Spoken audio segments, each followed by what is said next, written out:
All right, good afternoon, everyone, and thank you very much for joining us this afternoon. I just ask first if everyone could please just turn off their cell phones and any other alarms or gadgets they may have on.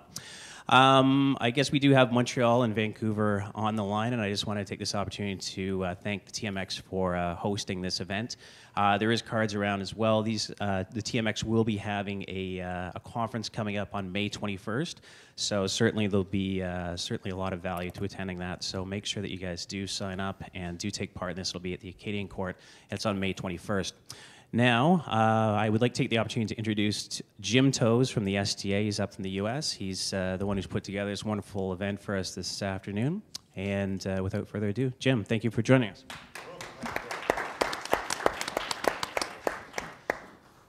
Well, thank you all for coming out. Hey, how you doing?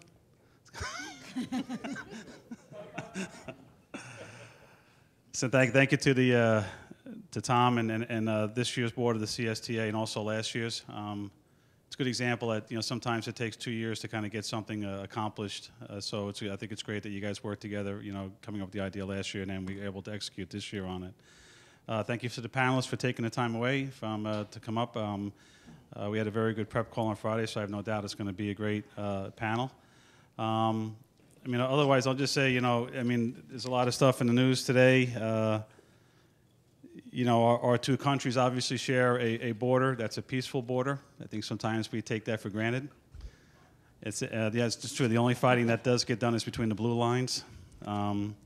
But it's just something I think we all should just be thankful for, that the history between the countries has obviously one very peaceful one, and certainly not certainly not what's going on over in other parts of the world. And thank you for pronouncing my name properly. I got called Tez today after the hockey player, so no, it is Toes.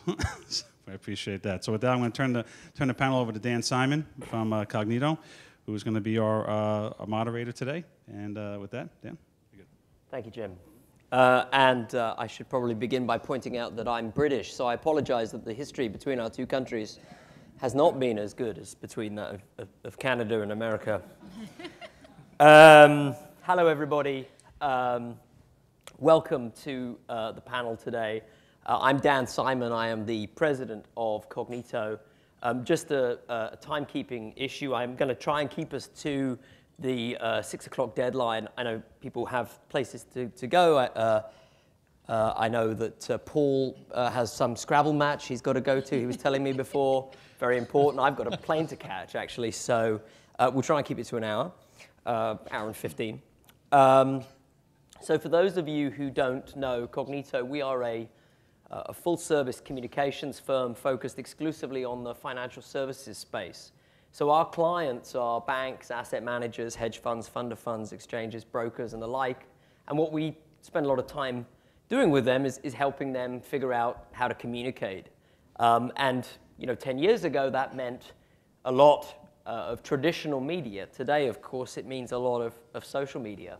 And that's what we're here to discuss today. Social media in financial services, both as a communications tool and as a source of interesting and potentially valuable data. Just one thing I want to point out that occurred to me as I was looking over at the little TMX museum over there and looking at the telex machines and the Quotrons and all the good old stuff, the ticker tape machines. I think there's an irony, actually, that social media in financial services seems to be such a nascent thing. We seem to be a little scared of it, a little nervous about it, a little unsure about it, when actually the financial services industry pioneered so much of what we would traditionally today think of as social media. I think about cloud technology. I think about market data. I think about fast-moving data. I think about things like the Bloomberg terminal having instant messaging before most people had a home computer. I know that Reuters also pioneered instant messaging back in 1982. And yet here we are today, 30, 40 years later, and some of these same things are confusing us. So I'm delighted to have a great panel to help us try and navigate this a little bit today. I'll briefly introduce everybody, and then we'll hand over to their individual presentations. So to my left is Alpesh Setia. He's the Senior Product Manager for Web Channels at TMX Group, and is responsible for defining and driving the strategic evolution and development of TMX Money and TMX PowerStream, both of which focus, I would say, on the retail investor space. To his left is Jim Binder, who's the Director of PR for the Options Industry Council, the OIC. Interestingly, I thought one of the things that was really interesting about Jim is that in 2009, he created the OIC's social media program, which was one of the first social media efforts by an investor education organization.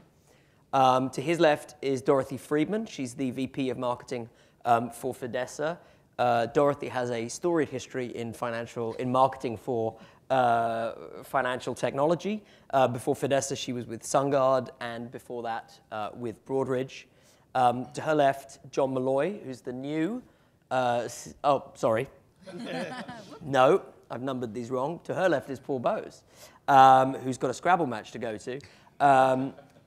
He's the head of market development for Canada for Thomson Reuters, and has done a lot of very interesting things. Actually, he's helped build a series of community initiatives in countries around the world that have leveraged social media, and I think we're going to hear a little bit more from him today about how TR is embedding social media into its platform. And to his left is the new CEO of StockTwits, John Malloy. John is, I'm sure everyone here knows StockTwits. Prior to becoming the new CEO of StockTwits, John was the executive producer of CNBC's Fast Money, and the executive producer and creator of the Halftime Report. So a really interesting mix of folks here today to help us talk through this knotty issue of social media in financial services. And so without further ado, I'll hand over to Alpesh, who's going to kick us off. Sure.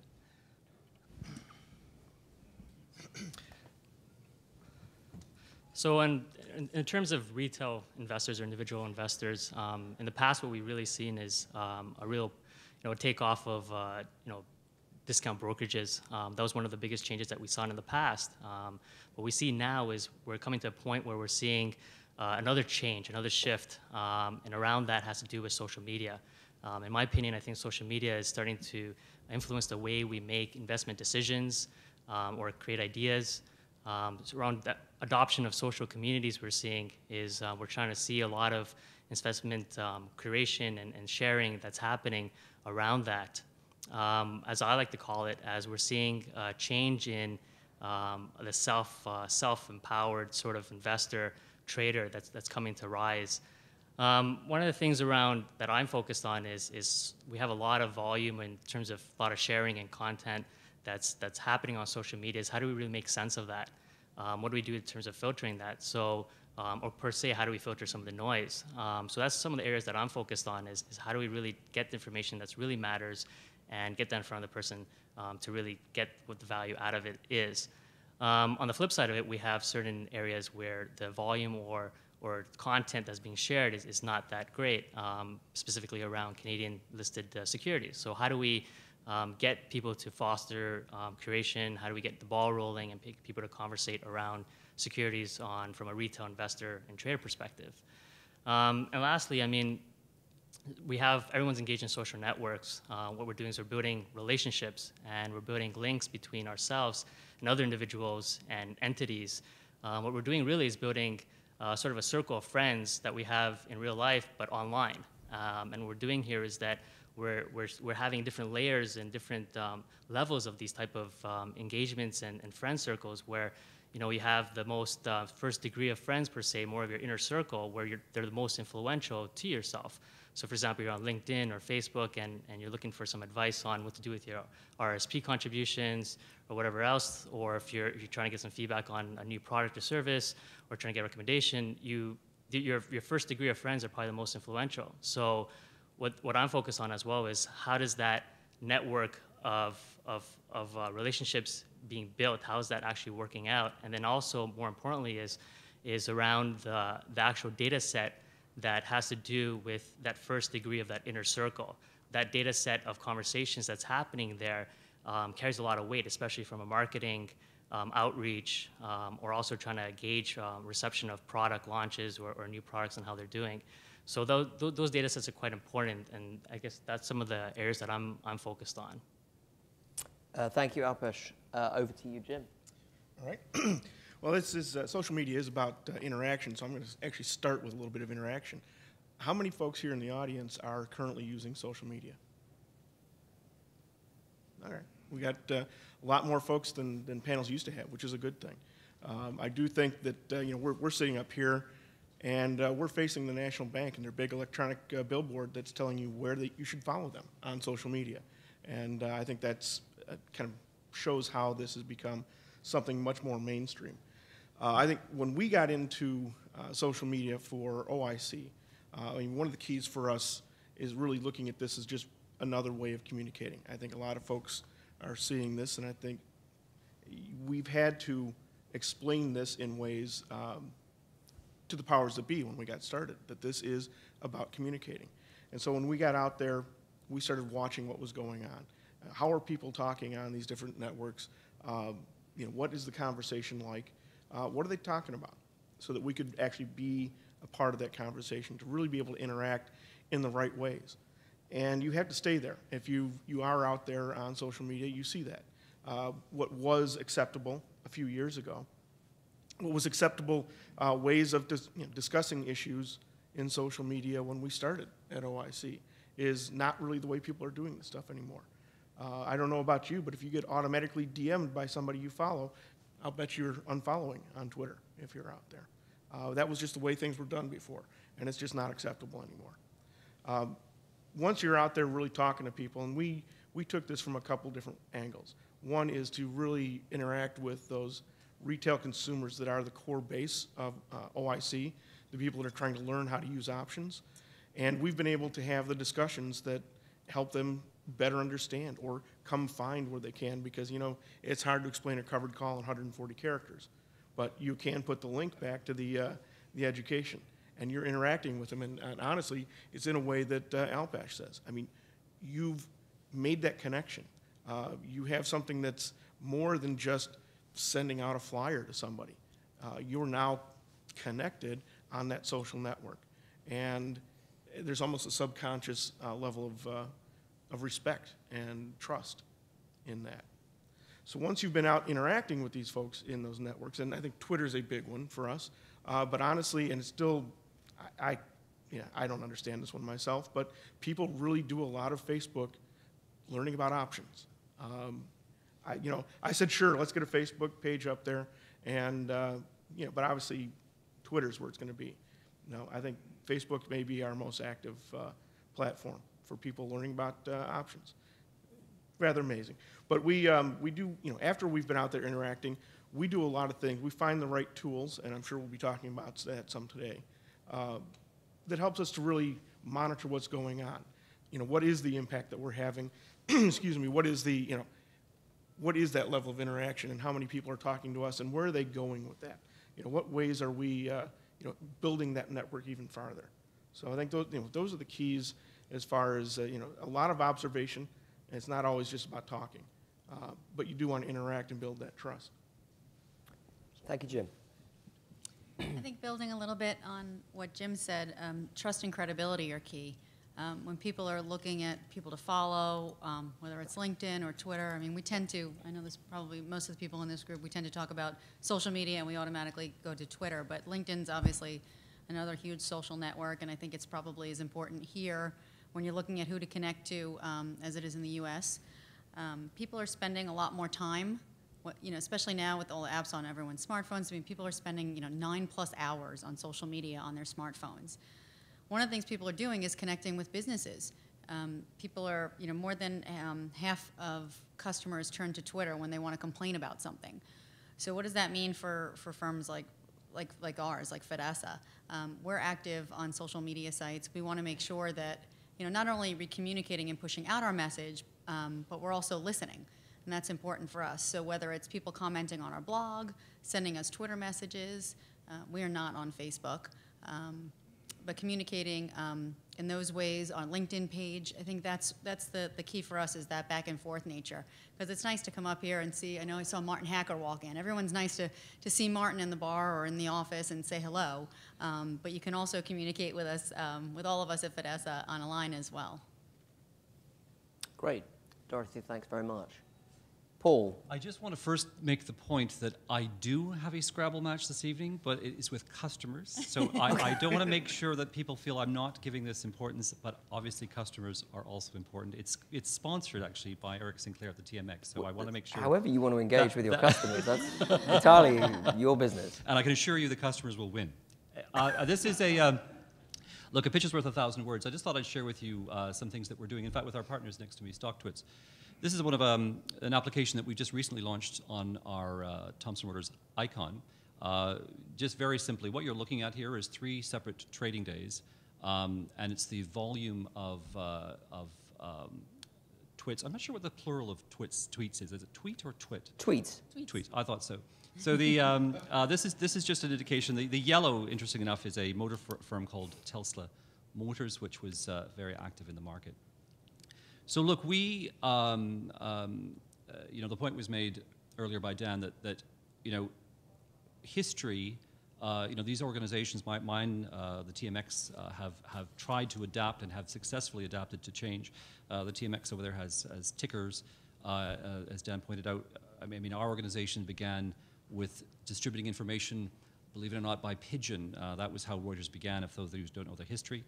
The current chairman of Thomson Reuters' grandfather began in 1934 by owning the Timmins Free Times. So from small ideas can come great global Canadian success stories such as Thomson Reuters. And I think the point we would feel where we are investing our resources is that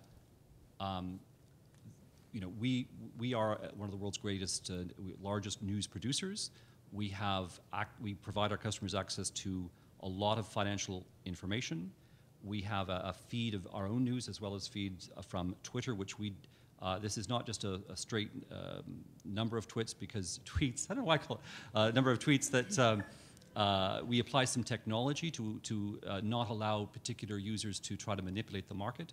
This information we put it through a proprietary application to give a trader, for example, an indication if they wish to make an investment on a particular day. This gives them an indication of where the market, at least on Twitter, is talking to them, and indeed on StockTwits, which I'll pass over to John now. Thanks very much, Paul. John, over to you. Thanks, Paul. And for my slide, unlike the other panelists, I kind of mailed it in. I just Googled social media, and this pie chart came up.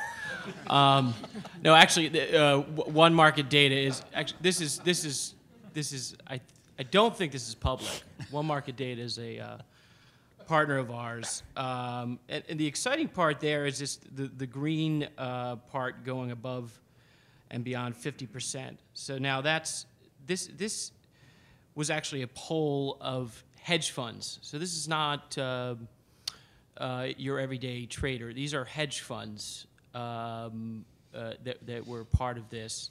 And so more than 50% of them believe that social media creates an opportunity for alpha.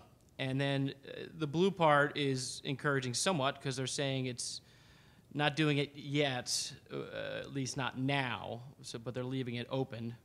And then there's still the holdouts there in the red. And just to clarify, so if you don't know, StockTwits is a little bit different from Twitter, whereas we partner with them, where if you go on our site, you can send your messages out to Twitter, but our site is a little bit more focused just on kind of the hardcore trading. In order to post on there, you need to put a $sign in front of your stock symbol, and we find that strengthens our data, so people like Paul like it because it's a little bit cleaner. But anyway, back to this slide, the hedge fund community, which I think these days kind of leads the way and then it trickles down, is saying that you can create alpha here. Example would be today, even if you looked at Bank of America shooting open higher at the open, you didn't see any of the media write about it for quite some time. I think they started to write about the financials, and they didn't really have a good reason for it. CNBC didn't have a good reason for it, Bloomberg TV, but Bank of America broke out of the gates really strong.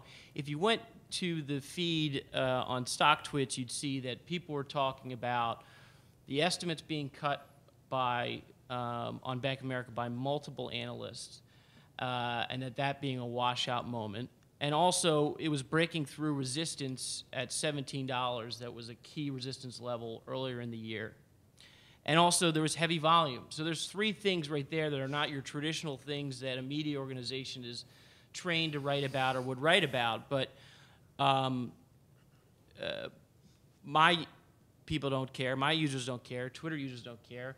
And to me, that is expanding what news is and what's relevant in the financial conversation. So that's where you get an opportunity to see things like that and see, take that information. Do you agree with that sentiment? Would you go along with that rising tide as and you're seeing this in real time as Bank of America is rising, or the other side of this also, when you have a community and a crowd, would you take the contrarian sentiment and say, okay, this is starting to get priced into Bank of America, maybe I'll fade it? And that's up to you. The decision's in your hands. But at least you have this new type of information. It may not be new to all of you out there, but for the regular user, the new trader out there, this kind of thinking that used to be maybe only the type of thinking you overhear on trading floors is now everywhere in social media. So we've kind of leveled the playing field here, and so that's and there's many examples like that. Google buys a robotics company. You see iRobot shoot up on that news, and everyone in the StockTwits stream talking about iRobot doesn't just make vacuums that run around your house. They make all kinds of robotics that were similar, both military applications and things that are similar to the company that Google bought. So people bought iRobot, were buying iRobot that day that Google bought a private robotics company because they felt like that raised the valuation of iRobot. So it's bringing new ideas, new idea generation, stock idea generation, new things to the forefront that the traditional media, having been a part of it for the last 13 years, that maybe would overlook some of these things. But now you've got millions, in our case, hundreds of thousands of reporters on the beat, and they're on the beat in real time. That's very interesting, John. Thank you. What I'm going to do now is facilitate a discussion with you guys, and I think one of the things the first thing that I've heard is this thing that I talked about at the outset, which is this breakout between social media as a communications device, like a email in real time, versus what John just left us with, which is very much about using social data for trade ideas and to sort of deliver value. So I want to go back to the question that Jim asked of the audience, actually. Of the people who just put their hands up, as to say they were active on social media, can you just, by a show of hands, show me how many people are using it primarily as a communications device? Raise your hands. And then how many people are using it primarily for trade data or as part of a, to derive some information that might help with trading? Okay. And who's here for the drinks afterwards? Yeah, I mean, that seem to be, there's much fewer people. So there's a third category people are using social media for that I don't know about. That's all the people here that are using Snapchat just to send selfies to their friends. I guess that's what the remaining group are here for. Okay, so I guess I'll throw that open to the panel, right? Which is, how much should the folks here be thinking of social media as a communications tool versus a trade idea generator or data tool? There's no silver bullet, right? I mean, if the answer was on Twitter, you'd all be somewhere else this evening very, very wealthy. If it was that simple, it's not that simple. I actually think, I'll maybe controversially would state that it's that the information via Twitter. I actually was having a dinner last night in New York with some people in New York where most news stories are now begun on Twitter, believe it or not. And but it's just one more source of information. It's not, I mean, any idiot can write something on Twitter, and so I think that's it's just as it's always been. Any news story, any comment that you hear in the bar after work about a trade idea, you just have to apply common sense. You have to apply your own natural, trading abilities, and I would say that it's just yet another source. And unfortunately, the volume of information is just increasing more and more. And so the trick is to try to, get more tools to manage that information. In fact, again, giving a plug to John, like this product.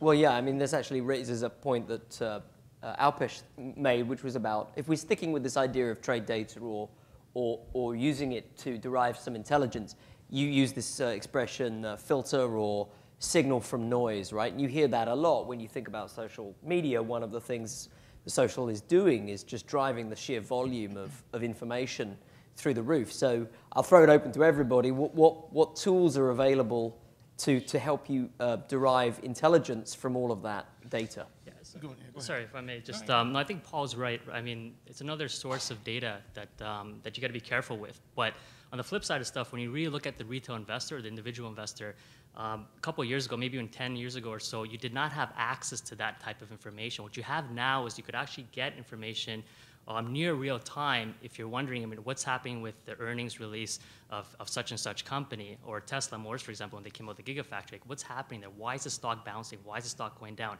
I'm not sure why. Well, you can now go onto StockTwits, you can go onto Twitter, and you have the information. You can see what's going on. You get dissemination of earnings reports and find that out almost near real time. What's going on, like what's actually in the earnings reports. You couldn't do that back in the days. Like, that sort of retail investor was sort of short-handed because they didn't have access to that type of data.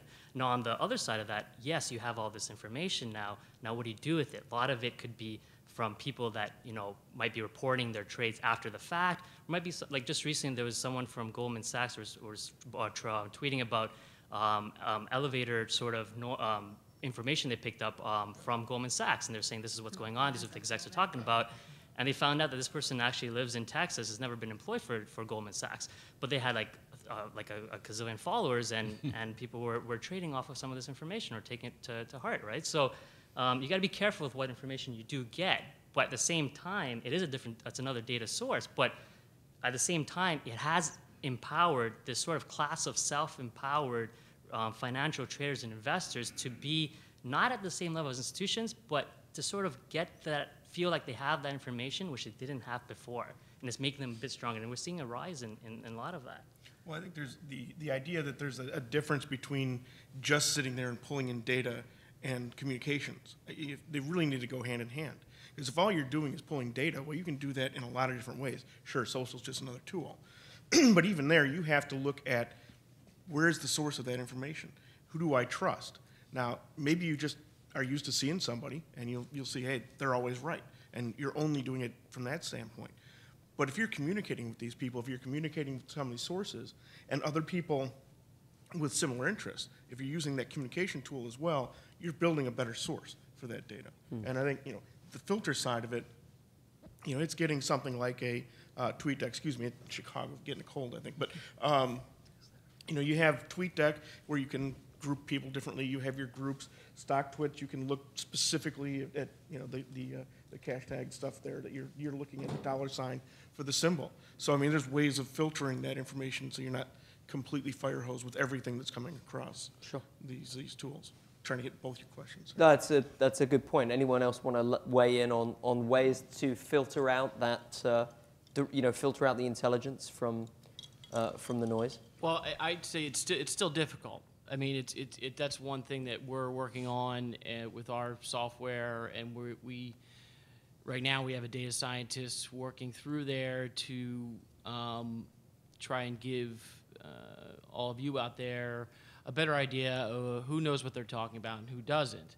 But it's never going to be perfect, and we're never going to make a perfect algorithm to point you in the right direction. And somebody can be right for a week and be wrong, or somebody can be right like Bill Miller for 15 years and then be wrong, very, very wrong for 5 years. So it really is going to come back to using your own judgment. But it's another. You got to be in the game and be in there because your competitors will be. So there's two ways of looking at it: getting right into the conversation and using your own judgment to curate a good list of people you feel are credible.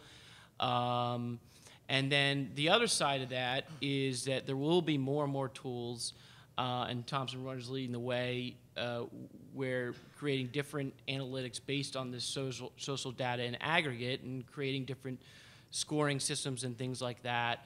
So as traders, you'll have even more tools. You can jump into the conversation yourself. You can use StockTwits. You can use Twitter. You can use whatever else comes around the corner. But you'll also have programs and people like Thomson Reuters developing. This is really an emerging part of the business, is the data side, and it's an emerging part of revenue for us selling our data, because they're taking in aggregate. Okay, what is bullish? What is bearish? The sentiment. You can see sentiment scores right now. Anybody can see sentiment scores on our website, and but then again, it's up to you to decide: is that is 90% bullishness on Tesla? Does that mean everything's priced in, or does it mean the momentum's going to keep going? It's up to you to make that decision. So there's going to be a lot of ways for you to use that, especially as professionals that can afford services from Thomson Reuters and some of these more sophisticated tools that are going to be coming. But I think that you'll find that you're going to have to be there because everyone else will be. Dan, you mentioned that I was involved with some other projects. So it's true, we've got some very sophisticated applications that we have on our icon. But I just thought I'd mention, since you brought it up, I've just come home to Canada in February from 13 years in England, which I'm very glad to be home. But while I was in London, Thomson Reuters, we had a number of projects that we used, which I thought you might be interested in hearing about. It was social media, but we've all used the phrase filter. So in the Middle East, for example, we created a community. It's actually just a chat room, which sounds kind of old-fashioned technology. It's a chat room with instant messaging from Thomson Reuters. And it took us about 2 years, but today in Dubai, for stocks that are traded on Dubai or on Dubai NASDAQ or on Abu Dhabi, you pretty well have to be a member of this community. And here's the trick. It's moderated by a Reuters journalist. And so it's interesting. It's kind of it's using new technology, but it's applying a trusted person. It's a human being who basically tries to moderate the noise that occurs in the chat room. And as one could imagine, in the Middle East, sometimes earnings reports are a little bit dodgy. I hope I haven't broken any laws by saying that. And so a moderated chat room allows for some discussion of these facts. So, it's using new technology, but it's still humans, which I think I'm surprised. It's interesting how many of us have mentioned that humans still have a role to play here. It's not just machines talking to machines. Absolutely. And that raises something that I want to ask you all, which is, how much are we using the word social media as a shorthand for Twitter?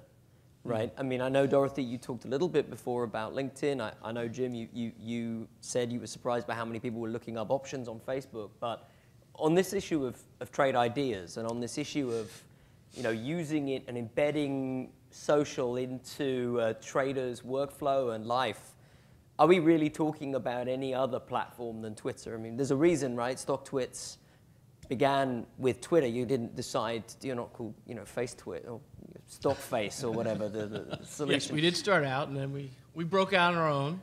We are on our own now. We're a separate platform. So, maybe you want to weigh in on. Presumably, you see Twitter as the primary source of trade ideas and data, as opposed to other platforms. And I just want to sort of throw that out to the panel. Yeah, I think the advantage to Twitter is just the speed of it. It's what traders are used to, right? When I first started using Twitter when I was a producer at CNBC, I was amazed you know, it reminds, it's giving the power that all of you as traders have had for years of that scrolling real-time headline, right? The normal public never really had that news wire in front of them, and you've had it for decades.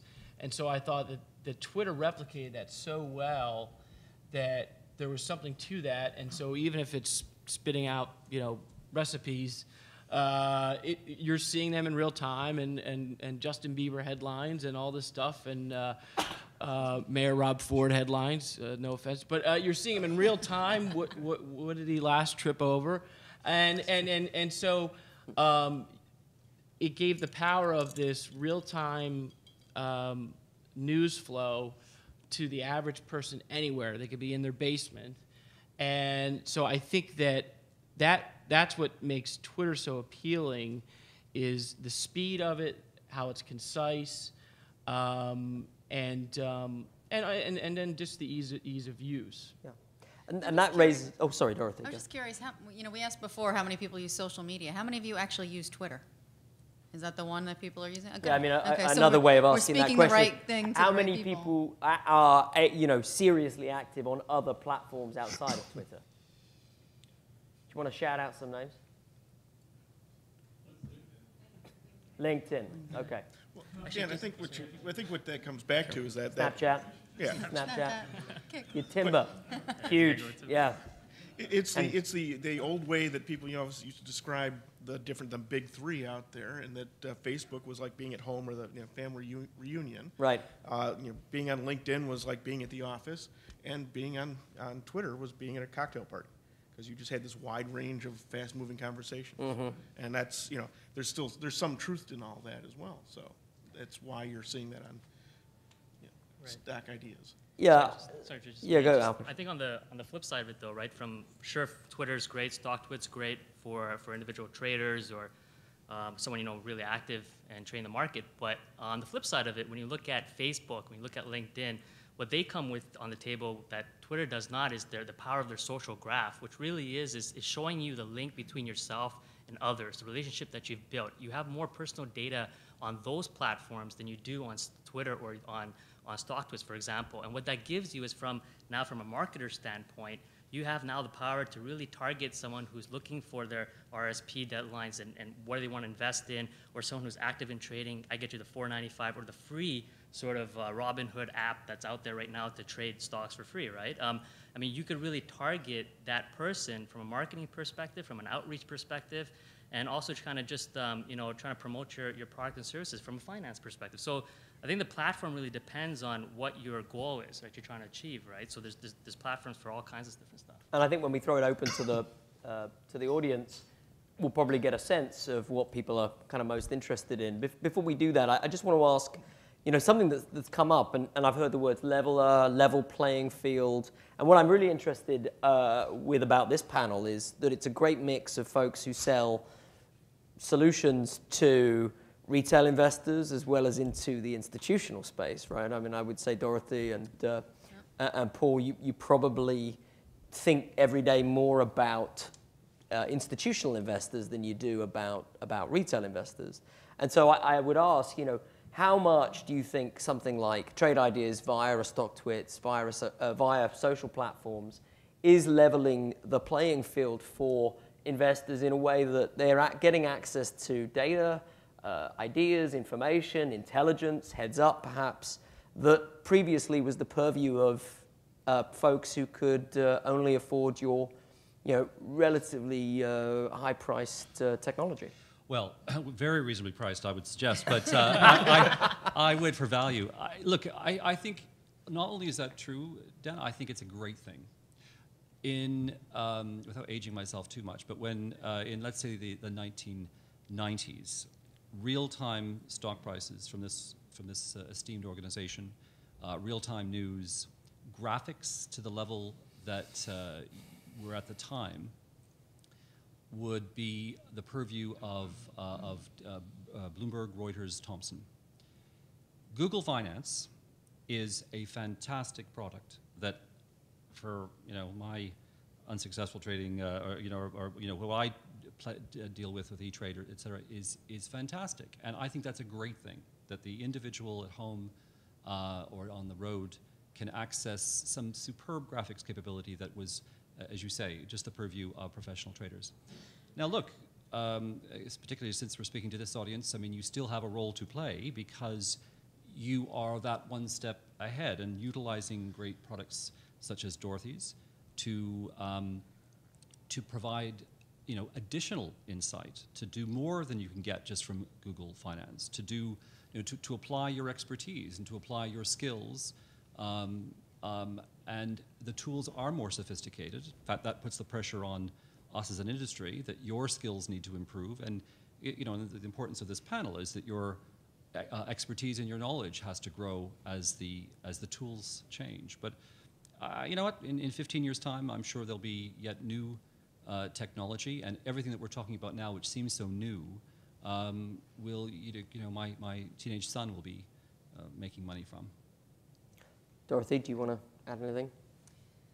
Yeah, I think part of what what we do, like you were saying from an institutional perspective, is not only are these social media platforms that everyone has access to out there, but firms like ours, firms like Paul's are also offering different tools that you can still use that are that aren't out there for everybody. And we've got different analytics tools that are for the Fidessa community as opposed to the the overall community of anybody. So while I think it is a good thing and it has leveled the playing field for retail investors, I think there's still lots of things that the average person doesn't necessarily have the same access to, and it's from a trusted source. So we talked a little bit earlier about credibility. I mean, you can go on Twitter and you can follow all kinds of people, but just because someone has 1 million followers doesn't mean they're either who they say they are, if they're not verified, or are they really credible? And I think that's where that human element that we've talked about earlier comes into play. You meet someone, one of us on the panel, you meet people that you already know, and then you see them on Twitter, and you're like, oh, okay, well,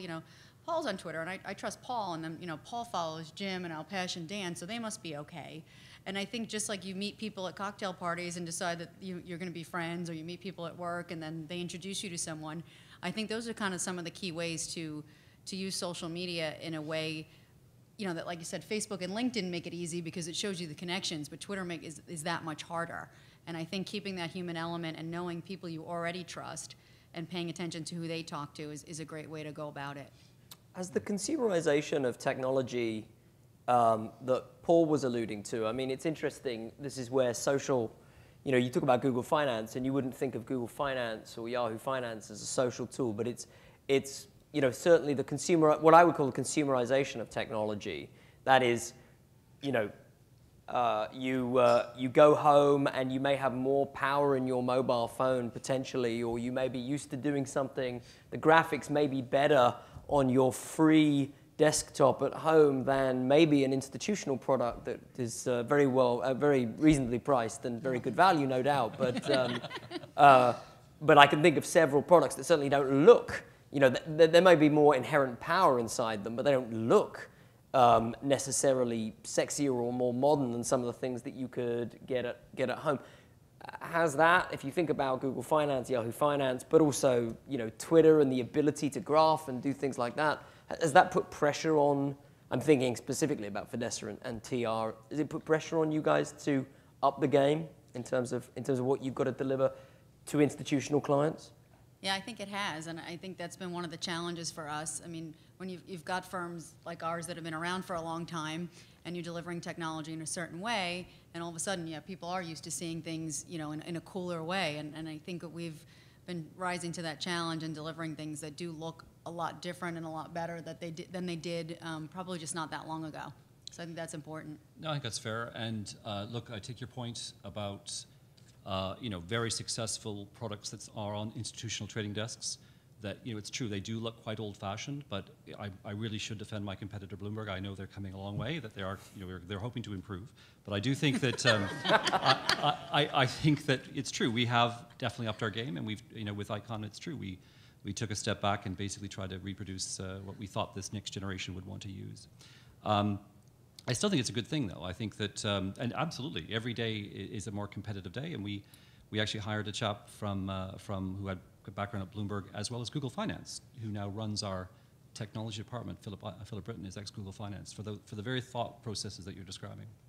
Why do you think, and this is for everybody on the panel, in where I come from on the communications side, working with PR and marketing departments inside big financial institutions, there is definitely a fear of social media, definitely an uncertainty about it. One anecdote I can share is very recently I worked with a CMO of a very large bank that will remain nameless, who was charged with understanding how the bank was being talked about on Twitter. But she unfortunately couldn't access Twitter through the firewall of the bank. So whenever she needed to produce a report about how they were being talked about on Twitter, she had to go home to do it. So what do you think is, to my earlier point about the fact that you're embedding Twitter inside Thomson Reuters, you've got, there's great data to be derived. Why is it that the financial services industry is so nervous about social? And is that changing? I can take a stab at it. I think it comes down to mindset, right? Like if I look at my nephews who are, they're 19, 18 years old, they're totally plugged in, right? I mean, they're totally on Facebook, they're totally on Twitter. That's what they do. They're expected to be on it. They feel like they need to be on it all the time. They're at work and they feel like they need to be connected. I mean, a lot of people call social media a fad. Maybe it's going to come and it's going to go.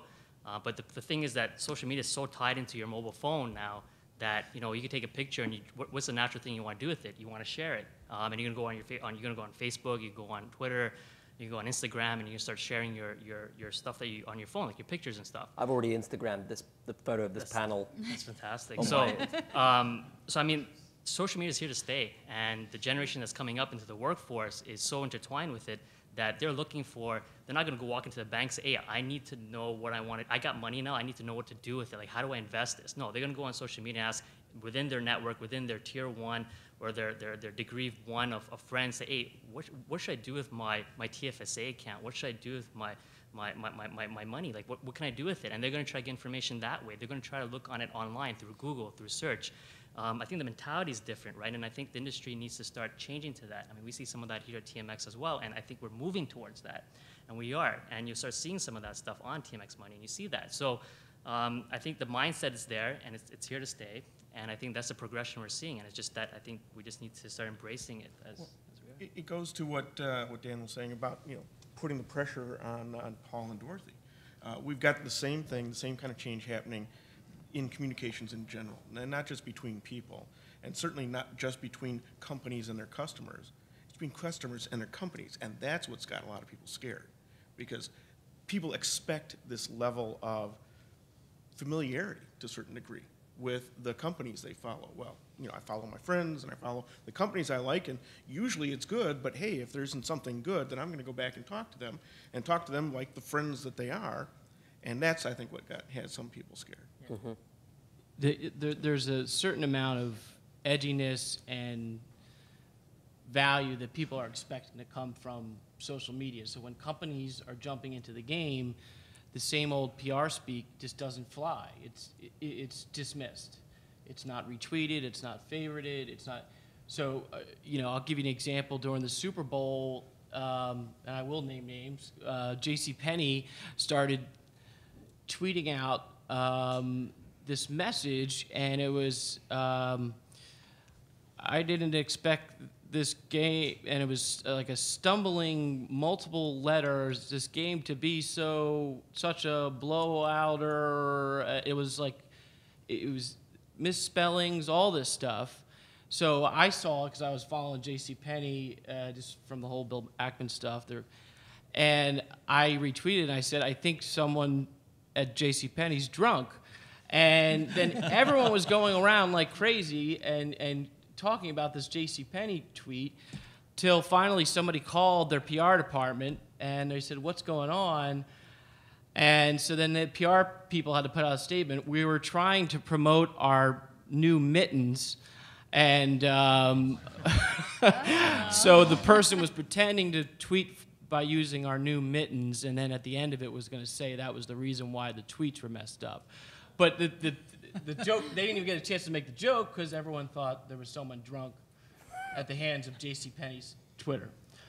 So they tried to be edgy and it totally backfired. So the companies are there's gonna be a lot of mistakes along the way, but they've got to be careful out there. But at the same time, they've got to be in there and in the game and be edgy and smart. Right. Sorry, just to add to that. But I mean, with that, the positive that comes out of that is that the brand recognition. I mean, the brand awareness that JCPenney got with all those retweets.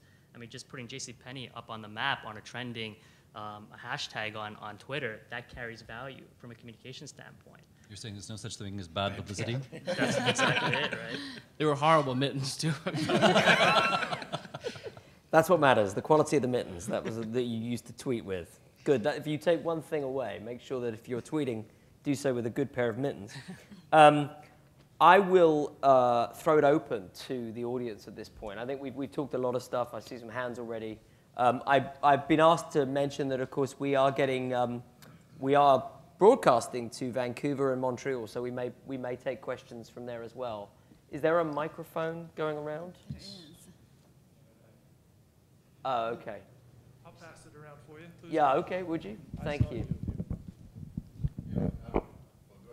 Yes. I was told that you We have to use it. You mandated. have to use it. Because Montreal and Vancouver couldn't hear him. Folks on. Thank you. Question to John. As far as traders and trading and the things that they're posting on your site, have you had any pushback from compliance from guys who are out there, number one, talking their own book, Goldman Sachs, and sorry, is there anyone here from Goldman? But you know what I mean. I mean, I would have. I think my compliance would have something to say if I was constantly out there telling everybody what I was buying and selling all day long. So who are your main customers, number one, and number two, have you heard anything about pushback? Well, yeah, number one, we are focused towards the retail investor.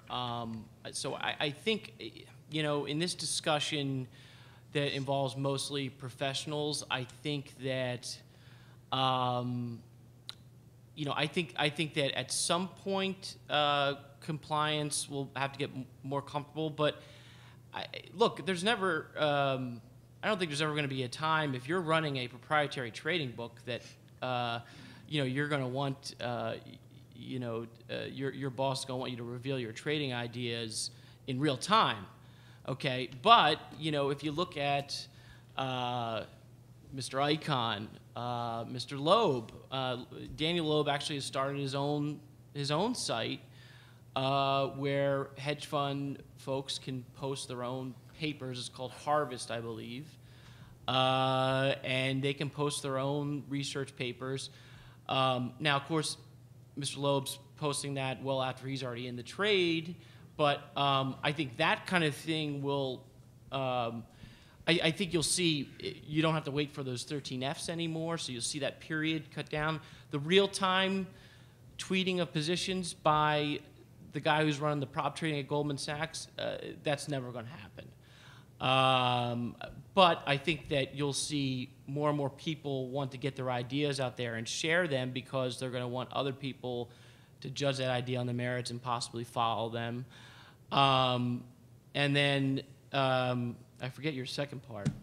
What was the second part? Well, and one of the things I would add, I mean, we see the success of sites like eToro. I don't know if anyone's following, social trading sites where I would have thought maybe 5 years ago the things that people would have kept private are actually the things that they're leading with. So for eToro, the prerequisite for using the platform is that you make all of your positions known and you can acquire followers if you're succeeding. And these are things that I think old finance would have felt were extremely proprietary and extremely private data. And I think it may be generational to a certain extent, maybe to our precious point, that maybe we in the older guard of the older finance mentality would have felt like, it's closed rooms, it's oak paneled rooms, talking about things that are highly private. There's a new generation of investors and traders out there that are, that are prepared to put it all out there in a way that maybe we wouldn't have done. And the regulators they're moving along. They're still, they have a ways to go, but they are, there are things out there, particularly in the U.S. on the FINRA side. It's not great, where I think that, I think but they're ahead of everybody else that I can see down in the U.S. They do have some very specific rules on the way you can talk on Twitter. I mean, they do treat that as though, you know, you're speaking at a conference like this. So you don't necessarily need to have prior approval before you go out and put that tweet out there. So, I mean, there are rules in place, and I'm not going to get too deep into the weeds on them, but they're there. A lot of this stuff still needs to catch up. I mean, I'm not in a, you know, any FINRA environment, but it's, even from my perspective, it is something to go and look at and say, okay, there's some best practices. I will keep my compliance people happy by looking at what they're suggesting. Yes. I am on Twitter. I don't tweet per se, although I did make an exception for this panel tonight. Thank you. And I'm baffled at why I have followers when I don't actually tweet. But I use it primarily for information purposes. I find it's a good way to consolidate a number of different news sources. And I find it ironic that we're talking about how it's empowered the retail investor, yet most of the financial institutions don't allow access to Twitter. And I'm wondering if there would be a way where financial institutions could limit the sites that you're able to follow on Twitter. At the same time, one could make the argument that Reuters or Bloomberg includes sports-related news every day, entertainment-related news. It's essentially the same thing. I think the issue at the financial institutions is you represent that institution, and you're speaking on behalf of that institution, whether you like it or not, whether you're tweeting to your friends. That's just the reality of it. And limiting, you're not able to send tweets, but you're able to follow certain news outlets, and maybe not even news outlets, whether it's Zero Hedge or Benzinga or a variety of them, but that might be one way to get financial institutions on board. And I'm wondering if there's been any chatter at any of your shops relating to that. Well, I would just say, like, so for example, I hear what you're saying, Yeah. and it's true that there is this sensitivity that you describe, which, you know, is not necessarily without merit. I guess I would suggest that we're kind of trying to find ways to make this information available to these institutional firms, but I suppose in a way, the way we're doing it is it's slightly, you know, modified. It's not a raw feed we're providing, it's in fact additional analysis. So I suppose in a way, institutional traders are being able to access it, but I take your point, and I don't know, we haven't got anybody from a bank here just Well, I to wonder speak if to there's it. an opportunity for firms like yours and maybe Fidessa and others to offer, because presumably, you know, to the earlier point about leveling the playing field, traders are coming in to institutions. They are used to being the first to get information. Yeah. They don't want to It's be the ironic, last. isn't it? Yeah. So I'm wondering if you know, this offers opportunities to providers to the financial space to get access to that information, but with the compliance and filters and all of the sort of the risk mitigation that a large financial institution is looking for. I think you're still going to have, it's going to take some time. I work in the PR department with the other marketing folks. We have access. Everybody else, because we're at a clearinghouse, does not. And that is still coming down to the regulator's first line is, if this is a potential risk, shut it down. I think a number of us up here, a good friend of ours, Josh Brown, who was the Reformed Broker blog, if you don't read it, you should. We were at a social media panel not too long ago, and he was talking about being at one of the big trading rooms of a firm around lunchtime, and he was chatting with somebody, and it was lunchtime, and all of a sudden he said he just almost in unison saw all of the traders kind of sitting back in their chairs, looking at their phones, and he's like, "What are they doing?" "Oh, they're all getting on Twitter." You know, I think when that starts to happen more and more and more, it's going to start having an impact. Well, the But, genie's out of you the know, bottle. You yeah. can't put it back in. At the Right. same Yeah. panel, you know, a guy from, I don't want to rat him out, but he's from a hedge fund named after a fort in Chicago, Citadel, excuse me, came up and said, look, I didn't want to, he didn't even want to raise his hand when we asked who has a Twitter account, but he came up afterwards and said, I follow all you guys on my phone, and I feel like I need to be on there and follow you guys, but I'm so scared I didn't want to raise my hand during the panel. And so I think there's two different things here. You know, you're still going to have, if you're running a mutual fund and you're running a hedge fund, you're not going to reveal your positions in real time. You don't want to lose that edge, because why would anybody invest in your mutual fund or your hedge fund? But for all the other people in the financial services industry, you guys, you're going to be on there. Yeah. And you're going to find ways around it. The genie's out of the bottle. Yeah. I think, frankly, some of you are lying. I think you all are on there. So it's out there. You really can't stop it now at this point. I think so. I think the genie's out of the bottle, the toothpaste is out of the tube, whatever you want to say, you can't put it back in. Certainly we're seeing that. I think also, I don't know what you guys think about this, but as we see social sites actually make real money, list publicly, you see it wasn't successful, but that the hedge fund in London, Derwent, that was started on social data. It's certainly, I don't think it'll be the last hedge fund or house to start trading on social data. I think as the money, financial people follow the money, right? So I think as money really truly coalesces around that, and as you say also for this bring your own device, BYOD policy that's happening, it's going to be very hard to staunch that data and that information, that conversation from happening in financial services. Well, Yeah, now I that mean, they we let know- us use email, sorry. Right. Well, I think most firms are resigned to the fact that even if they're not a BYOD shop, people have their own device anyway, even if it's not connected to the work network. And people, like you said, you're on there anyway. And I think it's just a matter of time before. I think a lot of firms think that if you had it, it'd be like Facebook and you'd sit there all day long and that's all you would do and you wouldn't do work. I think that's a big part of it. And then there's the regulatory side.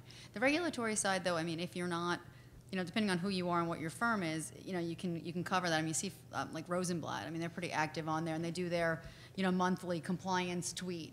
This represents my views, not the firm's views. So that can be gotten around. But I think a big part of at least the firms I've worked, and again, I'm on the fintech side as opposed to being at a bank or brokerage firm. But the key to them is really that everyone should be wasting their time, and that's all they would do all day. So I think there's that educational process of, well, actually, I'm not wasting my time, and there is a way to use this for work. I mean, we had to, when I was at SunGard, I had to convince our compliance officer why LinkedIn would be important, because he thought, well, why would you use LinkedIn unless you're looking for a job? And, from a sales perspective, and you want to meet people, and you want to check their background before you go to a meeting, I mean, it makes perfect sense, right? But he didn't get it until I explained it, and I think that's just part of the educational process. And I think you'll see a change. I just don't think it'll be that soon. Well, maybe just a quick show of hands, but how many people who aren't on social media right now feel like they're missing something? Right, that's... Well, we've already established that everybody is lying, and they're already going to be on. They're all on social media anyway. So He'll ask the questions, okay? We got a few more minutes, so I do want to make sure we get everybody in. I see two Sure. people over there. So Segueing from lying, that's what my question relates to, and that is that I use social media, or I use Twitter, not to lie, but to search out information about an event that may have just taken place, whether it's a large spike in the oil market or the oil price, or some other event that's caused a stock to move. Now, I guess this is mostly sort of directed at John, but what is in place, or do you guys have anything in place to prevent people from manipulating stock prices? And do you have oversight, or, is it just really, consumer beware in terms of what information is placed out there? And is there any, responsibilities on the part of individuals out there creating false information about these stocks for their own personal benefit? Good question. I mean, part of our agreement is that ultimately it does come down to the user, but we certainly don't want to become the Yahoo message boards of the 90s where people were pumping and dumping things. Example was what was the stock? Oh, Vringo, the patent phone patent stock. We have software in place that triggers us to odd messages, let's say. We also have two individuals monitoring kind of the whole fire hose going through. Vringo all of a sudden started popping up, and we found that someone was just going under there and under different names and just typing the $ and VRNG over and over again, just so it would hit our trending algorithm and then feed on itself. Or you know, so we have certain software in place that I'm just going to make a note to myself. We got to get a little more sophisticated software, actually. Well, just to reassure you, though, so for example, so our social media monitor, we have Twitter, we have StockTwits, but we do apply some technology. It's a company called Klout, K-L-O-U-T, Sure. which provides a social media monitoring tool, which makes sure that you're not able to manipulate, at least the data that's provided via our social media monitor. So no, it's a topic, obviously, that's what you pay for, is an assurance that it's not just stock manipulation. We have a system in place. It's not perfect. We catch the Ringos, but look, I mean, we can't catch everything. We don't allow penny stocks on the site, you know, just because that takes you down a dark road, and you know, but just for the stocks that we do allow to be discussed on the site, we do what we can with the software we have now and the individual we have now monitoring, but as Paul said, that technology needs to also catch up with the manipulation as well. And, you know, like everything, even as the software gets better, the manipulation will get better as well. Yeah. One thing I'll say for John in his defense, and actually for Twitter in general, I think you also have there's technology defense here. but there are ways. Sorry. There are ways that I think the community itself is out there, and whether there's technology in place or not, there's a community of people there that if something starts to peak out there, it's not going to be peaking for very long, because people are going to go, hey, wait a minute, what's going on here? And people are going to dig in, and they're going to find this, and they're going to say, hey, somebody's trying to manipulate the market. Yeah. And I think that happens very, very quickly, unless I'm completely lost. And you tell me that I think you're right. No, a lot of self-policing takes place. I think a lot of self-policing does. I think more, you know, let's face it, right? If you think back to the tech craze of the late 90s, it's not like the institutional market were entirely blameless when it came to pumping and dumping or overinflating companies and stocks, right? So I actually do believe there's some wisdom in crowds and potentially some good self-policing going on in a way that perhaps there wasn't maybe 10 or 15 years ago. I know someone at the back wanted to ask a question. It's not so much a question. First of all, I think on Bloomberg, I know on Bloomberg right now, there is a way to scroll through and sort the data feeds from Twitter. And I do think that you have to separate the difference between a retail investor and an institutional investor. I'm sorry, I disagree. I don't think it levels the playing field for retail investors. If you take a look at Twitter, it would be like following the news on scrolling Bloomberg headlines. It's spam. You have to have that filter to follow it and see what's important. Now, the example I'll give you is like Carson Block, Muddy Waters, right? That guy moves stocks. He also leads a lot of times on Twitter. So yeah, if you want to follow Carson Block and Muddy Waters on Twitter when he broke Sino Forest or whatever it is that he has, yeah, but you have to have trusted sources. Following just Twitter and whatever is trending on Twitter, great. It can move it.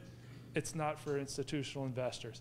The thing, and this is just me, and I'm on the sell side, only thing that I use it for is if I can't find another reason why a stock's moving, go check and see if it's on Twitter, and it's usually pretty short-lived. Again. I'm assuming you're a sell-side analyst? No. No, I'm joking. But but you know, you do have to curate, and you have to, you know, look. I mean, everything goes through that Bloomberg scroll. Betting odds go through that Bloomberg scroll. But just like Bloomberg has different codes, you've got to curate. And what Paul's talking about is building tools to help the professional curate and things like that. I agree. The last thing I would tell you that I think is fairly interesting. Whoa, don't take my picture, buddy. Sorry, I'm live tweeting the whole He is a sell-side analyst. It's done. South of the you border, can tell I he's got on the sell problems. side. No, I was going to say there's actually an interesting article from Institutional Investor that's probably, I guess, maybe a month old or so, but it's about taking down Bloomberg. Yeah, and Aaron Tim's piece. Yeah, one of the main things that I took away from that, it's not about social media. I think that news will be delivered to us in a different source than the way we get it today. And even if you take a look at like Street Account, Trade the News, any of those other news sources that I subscribe to, all of them, it's just because it's a more efficient way to get the news. So again, I think that's what it is. It's not about a tweet and social media. To me, Twitter is like getting my information at a cocktail party. You Right. said it, it's a cocktail party. Am I trading at a cocktail party?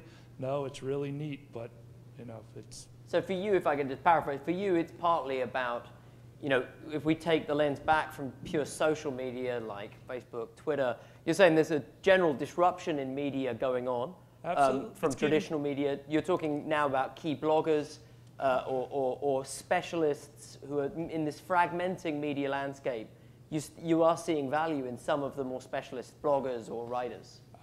yes, I think that we will get it. I think will be a disruption in the way that we receive our data, and I think that data and news, again, it's kind of a race to zero. It's getting free.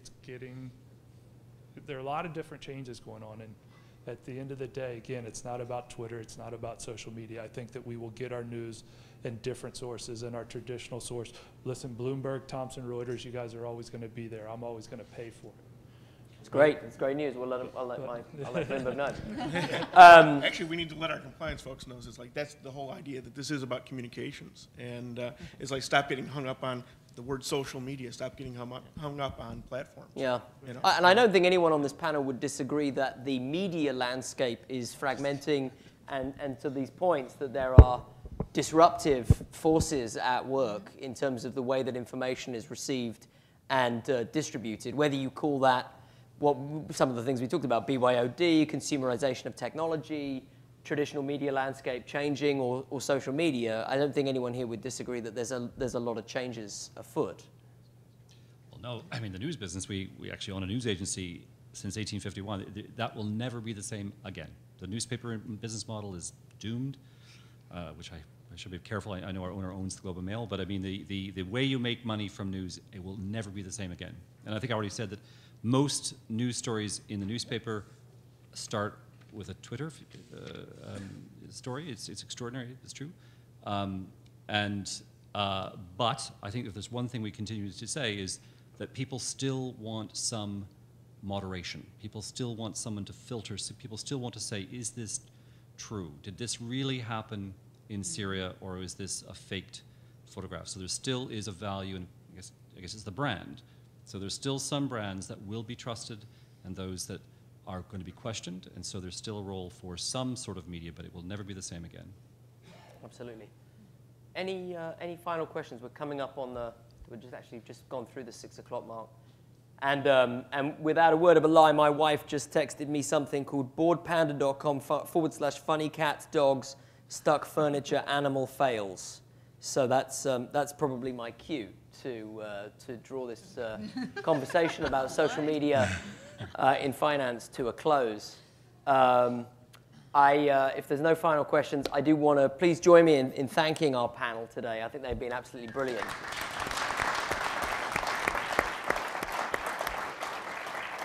And thanks very much for coming out, and I think we'll see you at the next event.